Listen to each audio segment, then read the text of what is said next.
யார் காத்துட்டு இருக்கா? எல்லாம் வரிசையில இருக்காங்க. வர சொல். ஒவ்வொருத்தர வாங்க. வைத்தியரே, 4 நாளா பேதி நிக்கவே மாட்டேங்குது. உன் பேர் என்ன? பூபதி. காம்போதி ஒரு பாட்டை பாடி நான் குடுக்கிற உருண்டை 2 சாப்பிடு, நின்னுடும். தங்கமுத்து 2 உருண்டை எடு. என்னங்க? இந்தா. காம்போதில என்ன பாட்டுன்னு சொன்னா நல்லா இருக்கும். பூமியில் மானிட ஜென்மம் எடுத்து விலங்குகள் போல அலையாதே. ஆஹா, வைத்தியரே, இத சாப்பாட்டுக்கு முன்னால பாடிட்டு சாப்பிடணுமா பின்னால பாடிட்டு சாப்பிடணுமா? சமைக்கும் போதே உங்க அம்மாவை ஒரு தடவை பாட சொல்லு. சமைச்சு இறக்கி வச்சதுக்கு அப்புறம் கொண்டாடி பாட சொல்லு.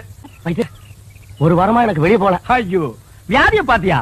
அவனுக்கு போகுதுங்கிறா, இவனுக்கு போகலங்கிறா. அவனுக்கு வருதுங்கிறா, இவனுக்கு வரலங்கிறா. தங்கமுத்து, அந்த போறதுக்குண்டான மருந்து எடுப்பா. இந்தாங்க. ஆமா, எனக்கு பாட்டு இருக்கு. என்னதான் நடக்கும் நடக்கட்டுமே, இருட்டினில் பேதி ஆகட்டுமே. என்னதான் நடக்கும் நடக்கட்டுமே. அப்ப எல்லாம் சரியா போடுங்களா? தன்னாலே வெளிவரும் தயங்காதே, இந்த தலைவன் இருக்கிறான் கலங்காதே. என்ன கால்ல ஆணி. கொஞ்சம் சாணி எடுத்து நல்ல மூஞ்சில தேயே, சரியா போயிடு. போடா. இதெல்லாம் ஒரு வியாதின்னு சொல்ல வந்துட்டானுங்க. எனக்கு ஒரு பாட்டு. அகமெல்ல நடமெல்ல நடமே நீ என்னாகும்.